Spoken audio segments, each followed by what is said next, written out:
Aktivis diteror. Roky Gerung. Mereka kritik jujur dari hati. Teror terhadap aktivis dan influencer yang melayangkan kritikan atas penanganan bencana banjir dan longsor di wilayah Sumatera seharusnya tidak terjadi. Pengamat politik Roky Gerung mengatakan, justru mereka seharusnya dilindungi. Mereka yang mengkritik itu harus dilindungi karena justru kejujuran datang dari kritik. Mereka yang memuji-muji juga berhak untuk mengacungkan jempol pada penanganan pemerintah, tegas dia.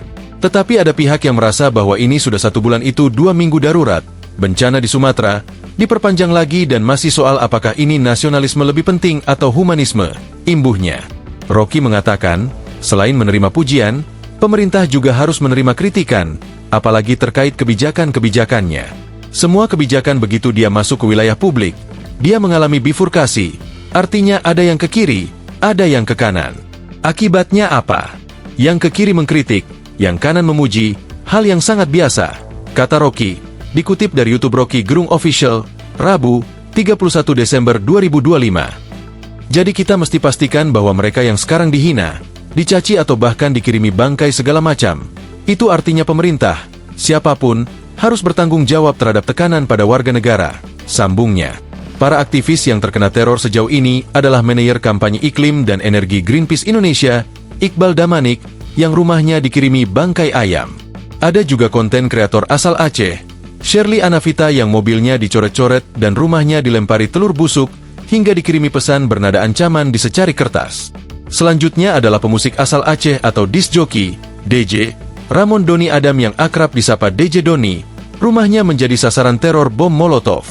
Bahkan, sebelumnya dia juga menerima paket berisi bangkai ayam hitam yang disertai dengan surat kaleng berisi peringatan bernada ancaman.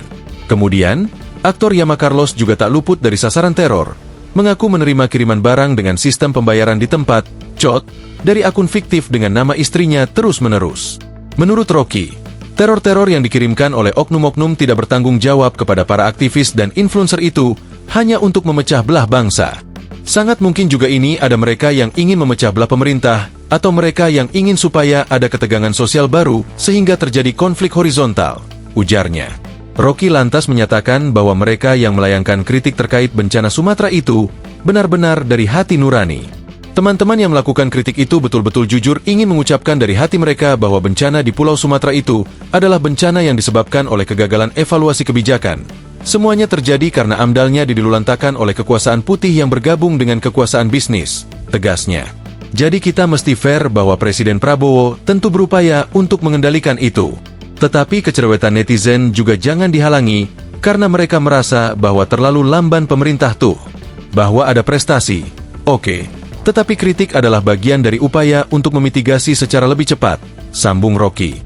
Roky menegaskan lagi bahwa apapun yang dihasilkan melalui wacana publik itu adalah hak publik.